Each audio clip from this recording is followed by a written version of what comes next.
Hi friends, రాత్రిపూట ఆకాశం వైపు అలా చూస్తుంటే మనకు ఎంత హాయిగా ఉంటుందో కదా.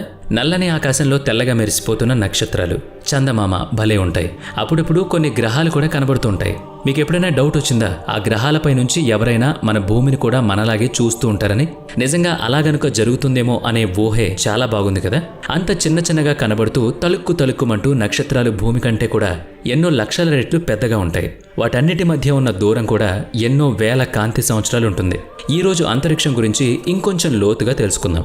అందుకోసం మీరు కొంచెం సేపు మీ సమస్యలను, చిరాకులను, బాధల్ని పక్కన పెట్టి నాతో వచ్చేయండి. ఇలాంటి అవకాశం మళ్ళీ మీకు రాకపోవచ్చు. మరి ఇక స్పేస్ ట్రావెల్కి అందరూ రెడీయేనా? అయితే ఒక్క నిమిషం మీరు మీ చెప్పిన విషయాలను తెలుసుకుని బాగా ఎంజాయ్ చేయాలంటే ఈ వీడియోని ఎక్కడ స్కిప్ చేయకుండా పూర్తిగా చూడాలి. అంతేకాదు, ఇప్పటి వరకు మన ఛానల్ని సబ్స్క్రైబ్ చేసుకున్నట్లయితే ఇప్పుడే సబ్స్క్రైబ్ చేసుకుని పక్కనే ఉన్న బెల్ ఐకాన్పై క్లిక్ చేయండి. ఈ అంతరిక్ష యాత్రలో ప్రయాణంను మనందరి ఫేవరెట్ భూమి నుంచి మొదలు పెడదాం. భూమి నుంచి మనం అందరం ప్రస్తుతం 90 కిలోమీటర్ల ఎత్తులోకి వచ్చేసాం. ఇంత పైనుంచి చూస్తుంటే భూమి ఎంత బాగుందో కదా. ఇది మన చంద్రుడు. దీని ఉపరితలం పైన వేలాది క్రీటర్స్ ఉంటాయి. లక్షల సంవత్సరాల క్రితం కోట్లాది గ్రహ శకలాల వర్షం భూమిపైన కురిసింది. చంద్రుడి పైనుంచి చూస్తుంటే భూమి ఇలా కనబడుతుంది. చంద్రుడి పైన జీవం అనేది ఎక్కడా లేదు. ఇవి నీల్ ఆర్మ్స్ట్రాంగ్ ఫుట్ ప్రింట్స్. అలాగే కోట్ల సంవత్సరాల పాటు చెక్కు చెదరకుండా ఉంటాయి. రండి మరో గ్రహానికి బయలుదేరదాం. భూమి నుంచి 125 మిలియన్ కిలోమీటర్స్ దూరంలో ఉన్న వీనస్ ఇది. మన భూమికి సిస్టర్ ప్లానెట్ అని చెప్పుకోవచ్చు. ఈ గ్రహాన్ని మనం భూమి నుంచి డైరెక్ట్గా చూడగలుగుతాం. భూమి నుంచి చూసినప్పుడు డేలో తూర్పు వైపు కనబడుతుంది, నైట్ అయ్యేటప్పటికి వెస్ట్ సైడ్లో కనబడుతుంది. ఆకారంలో గానీ, గురుత్వాకర్షణ శక్తి విషయాల్లో గానీ సేమ్ భూమికి ఉన్నట్టుగానే ఉంటుంది. పైకి భూమిలాగే ఉన్న లోపలికి వెళ్లి చూస్తే మాత్రం నరకానికి ఏం మాత్రం తక్కువ కాదు ఇది. ఎందుకంటే ఇక్కడ వాతావరణంలో సల్ఫ్యూరిక్ యాసిడ్స్తో కూడిన మేఘాలుంటాయి.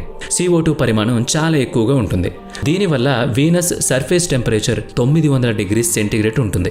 ఇలాంటి వాతావరణంలో జీవం ఉండడం అనేది ఇంపాసిబుల్. ఇక్కడ మనం కూడా ఎక్కువ టైం ఉండలేము. రండి, మన నెక్స్ట్ స్టాప్ మెర్క్యూరీ. బుధ గ్రహం సూర్యుడికి దగ్గరగా ఉండడం వలన ఇక్కడ రాత్రి పగలకు టెంపరేచర్లకు ఏ మాత్రం పొంతన ఉండదు. రాత్రిళ్ళు -275 డిగ్రీస్ ఉంటే పగటి పూట 800 డిగ్రీల వేడి ఉంటుంది. చంద్రుని గ్రహం ఎంతైతే ఉంటుందో ఈ బుద్ధుని గ్రహం కూడా సైజులో అంతే ఉంటుంది. ఈ గ్రహం ఉపరితలం అంతా ఐరన్తో నిండిపోయి ఉంటుంది. దీన్ని ఐరన్ బాల్ అని కూడా అనొచ్చు. ఇది మన సూర్యుడు. ఈయన వల్లే మన సూర్య వ్యవస్థలో గ్రహాలన్నీ స్థిరంగా వాటి స్థానాల్లో భ్రమణం చేస్తూ ఉన్నాయి. భూమిపై జీవం ఉంది అంటే దానికి కారణం కూడా సూర్యుడే. అన్ని గ్రహాలను తన కక్షలో తిప్పుకుంటూ ఉండే సన్ ఎంత పెద్దది అంటే మన భూమి లాంటి గ్రహాలను 1,00,000 పెట్టినా దాంట్లో సరిపోవన్నమాట. అంత పెద్దది. ఇక్కడ 6000 డిగ్రీల సెల్సియస్ టెంపరేచర్ ఉంటుంది. ప్రతి సెకండ్కి మిలియన్ టన్నుల ఎనర్జీ ప్రొడ్యూస్ చేస్తూ ఉంటుంది. అక్కడుండే విద్యుత్, అయస్కాంత శక్తుల వలన జ్వాలా తరంగాలు సూర్యుడి ఉపరితలంపై ఏర్పడుతూ ఉంటాయి. బయట నుంచి ఎంతో విచిత్రంగా కనబడే సూర్యుడు లోపల మరింత భయంకరంగా ఉంటాడు. సూర్యుడి లోపల ప్రపంచం మళ్ళీ ఇంకోసారి చూద్దాం రండి. ఇప్పుడు మనం ఎక్కడికి వెళుతున్నామంటే మన భవిష్యత్తు దగ్గరికి. అదేనండి, మనం కాలనీలు కట్టాలని ప్లాన్ చేస్తున్నాం కదా, అదే మార్స్. ఈ గ్రహంపై ఉండే అట్మాస్ఫియర్ భూమిపై ఉన్నట్టుగానే ఉంటుంది. కానీ ఇప్పటి వరకు ఇక్కడ జీవం ఉన్నట్టుగా ఎలాంటి ఆధారాలు లేవు. బహుశా మన భూమిపై గతంలో ఎలా అయితే జీవం అంతరించిపోయిందో అలాగే ఇక్కడ కూడా ఒకప్పుడు లైఫ్ ఉండి తర్వాత అంతమైపోయి ఉండొచ్చని మన శాస్త్రవేత్తలు అంచనా వేస్తున్నారు. అది ఒలింపస్, మార్స్పై ఉన్న అతిపెద్ద పర్వతం. మన ఎవరెస్ట్ పర్వతం కంటే ఇది 3 టైమ్స్ పెద్దది. మార్స్పై ఉన్న ఈ దారులను చూస్తుంటే ఇక్కడ ఒకప్పుడు నీరు ప్రవహించేదేమో అన్నట్టుగా ఉంది కదా. నీరు ఉండేది అంటే లైఫ్ కూడా ఉండే ఉంటుంది కదా. మరి ఆ లైఫ్ ఇప్పుడేమైంది? ఎక్కడికి పోయింది? ఎక్కడి నుంచే లైఫ్ భూమిపైకి కానీ వచ్చిందా? ఇదంతా తెలియాలంటే మరికొంతకాలం టైం పడుతుంది. సరే, ఇప్పుడైతే మనం మార్స్కి బాయ్ చెప్పేద్దాం. ఇక్కడి నుంచి చేరబోయే జర్నీ కొంచెం కష్టమే. ఎందుకంటే మనం మిలియన్ ఆస్ట్రాయిడ్స్ని దాటుకుంటూ వెళ్లాల్సి ఉంటుంది. అదే ఆస్ట్రాయిడ్ బెల్ట్ బృహస్పతికి మార్స్కి మధ్యలో ఉంటుంది. ఈ ఆస్ట్రాయిడ్స్ అన్ని చిందరవందరగా రకరకాల డైరెక్షన్స్లో తిరుగుతూ ఉంటాయి తప్ప ఒక గ్రహం కానీ సౌర కుటుంబంలో ఒక భాగంగా కానీ మారలేవు. పైగా ఈ సోలార్ సిస్టంలో ఉన్న గ్రహాలపై అప్పుడప్పుడు దాడి చేస్తూనే ఉంటాయి. వీటిని దాటుకుంటూ జాగ్రత్తగా నెక్స్ట్ ప్లానెట్ వైపుగా మనం ప్రయాణించాలి. అదే బృహస్పతి పైకి. ఈ జూపిటర్ ఎంత విశాలమైంది అంటే మన భూమి లాంటి 1000 గ్రహాలనైనా ఇందులో ఇముడ్చుకోగలదు. ఇది గ్రేట్ రెడ్ స్పాట్. ఇక్కడ గత 300 సంవత్సరాలు తుఫాన్లు జరుగుతూనే ఉన్నాయి.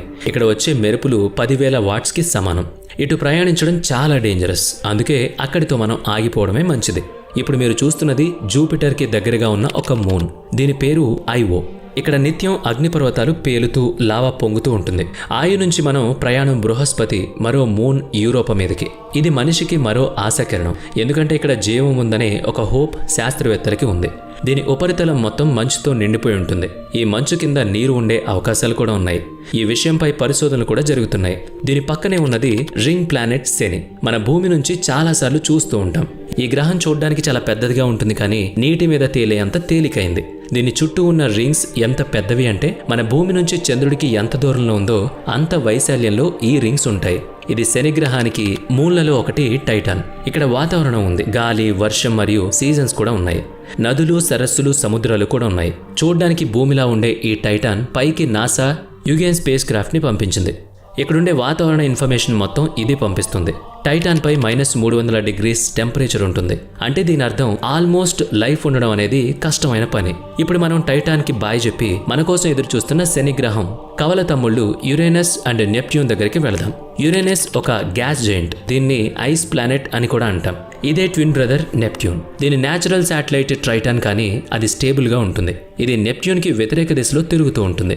ఇది ఏదో ఒక రోజు చిన్న చిన్న ముక్కలుగా అయిపోయే అవకాశం కూడా ఉంది. ఇప్పుడు మనం ఇంకొంచెం ముందుకు వెళ్లి సోలార్ సిస్టంలోని అన్లక్కీ ప్లానెట్ వైపు వెళదాం. అదే ప్లూటో. ఏళ్ల తరబడి సౌర కుటుంబంలో తన స్థానం నిలుపుకోవడం కోసం ఫైట్ చేస్తూనే ఉంది. ఆ స్టోరీ అంతా మరోసారి చెప్పుకుందాం. ఇప్పుడు సోలార్ సిస్టమ్ నుంచి బయటికి పడే మార్గాన్ని వెతకాలి. అదే నాసా పంపించిన వోయేజర్ 1 స్పేస్ క్రాఫ్ట్. ఇది బుల్లెట్ కంటే 20 రెట్లు వేగంగా ప్రయాణిస్తూ ఉంటుంది. దీనిపై అమర్చిన గోల్డ్ ప్లేట్ పై ఒక సీక్రెట్ కోడ్ ఉంటుంది. ఇది మనుషులు పంపించిన కోడ్. ఈ విశ్వంలో ఎక్కడైనా ఇంటెలిజెన్స్ పీసెస్ ఉంటే గనక ఈ కోడ్ ను అర్థం చేసుకుని మన మనిషిని కాంటాక్ట్ చేసే అవకాశం ఉంది. నెక్స్ట్ ప్రయాణం ఇంకొంచెం ప్రమాదకరమైంది. మన స్పీడ్ ఇంకొంచెం పెంచాలి. ఇప్పుడు మనం మన సోలార్ సిస్టమ్ నుంచి బయటకు వచ్చి నెక్స్ట్ సోలార్ సిస్టమ్ అయిన ఆల్ఫా సెంచరీకి వచ్చేసాం.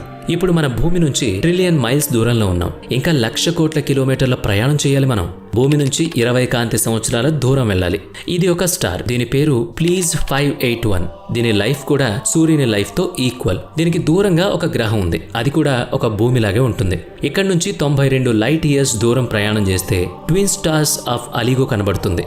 ఇదే మనకి భూమిపై రాత్రి సమయంలో కనబడుతూ ఉంటుంది. వీటిని మన పూర్వీకులు డిమిన్ స్టార్ అని పిలిచేవాళ్ళు. ఈ 2 స్టార్లు ఒకదానితో ఒకటి ఆర్బిట్ లో తిరుగుతూ ఉంటాయి. నెక్స్ట్ ఇదే అరిగాన్ మాలిక్యూల్ క్లౌడ్. భూమి నుంచి 1300 కాంతి సంవత్సరాల దూరం. ఇది గ్యాస్ దుమ్ముతో ఫిల్ అయి ఉంటుంది. ఇంకొంచెం ముందుకు వెళితే అంతరిక్షంలో ఎవరో హోల్ చేసుకున్నారా అన్నట్టు ఉంటుంది కదా. విశ్వంలో కనబడుతున్న ఈ రంగోలి నక్షత్రాల మరణం వలన వచ్చిన రంగు. ఇక్కడ నక్షత్రాలు విస్ఫోటనం జరిగింది. ఇది ఆ తర్వాత పుట్టిన ఒక పెద్ద నక్షత్రమే. ఇది దీనిని వైట్ డ్రాఫ్ట్ అంటారు. ఇది ఎంత గట్టిగా ఉంటుందంటే ఇక్కడ ఒక స్పూన్ పదార్థం బరువు 1 టన్నుకు సమానం అవుతుంది మన భూమి మీద. మనల్ని ఎవరో బలంగా లాగుతున్నట్టుగా అనిపిస్తుంది కదా. అదే పెద్ద పెద్ద రాక్షసుల కంటే భయంకరమైంది. దీని ఆకలి ఎప్పటికీ తీరదు. ఒకసారి దీని లోపలికి వెళ్ళింది ఏది కూడా తిరిగి రాదు కూడా. ఆఖరికి కాంతైనా సరే. దీనికి మన విశ్వాన్నంతటినీ మింగేయగల శక్తి ఉంది. అసలు లోపల ఏముంది? అది ఎవ్వరూ ఎప్పటికీ కనిపెట్టలేని రహస్యం. దీని ముందు ఎక్కువసేపు ఉండడం మంచిది కాదు. ఇదే ఎంతో అందమైన మన పాలపుంత. ఇది గ్రహాలను, ఉపగ్రహాలను, సూర్యులను, ఉల్కలు, కోటి నక్షత్రాలను, బ్లాక్ హోల్స్ ని ఎంతో పొందికగా తన లోపల దాచుకున్న మిల్కీవే. ఎంత విశాలమైంది అంటే ఒక చివరి నుంచి మరో చివరికి ప్రయాణం చేయాలంటే 1,00,000 కాంతి సంవత్సరాల కాలం పడుతుంది. ఇంత విశాలమైన ఆకాశంలో ఒక చిన్న చుక్కలాగా మన భూమి ఉంది. ఒకవేళ మన సౌర కుటుంబం అంతం అయిపోయినా కానీ ఏ మాత్రం వ్యత్యాసం ఉండదు ఈ పాలపుంతకు. మన పాలపుంతకు కూడా ఒక నైబర్ ఉంది. దాని పేరే ఆండ్రోమెడా. ఇది మన పాలపుంత వైపుగా ఢీ కొట్టడానికి ప్రయాణం చేస్తుంది. కానీ అది జరగడానికి కొన్ని బిలియన్ సంవత్సరాల కాలం పడుతుంది. అప్పటికి ఎలాగూ బతికోవడం కాబట్టి భయపడాల్సిన అవసరం లేదు. ఈ అంతమే లేని విశ్వంలో లక్షల్లో ఇలాంటి పాలపుంతలున్నాయి. గెలాక్సీలు, క్లస్టర్లతో నిండిన ఈ మహాసాగరం మొత్తం చూస్తే మన మెదడులోని న్యూరాన్స్ లాగే ఉంది. అదే మన అనంత విశ్వం యొక్క బ్రెయిన్ అయి ఉండొచ్చు.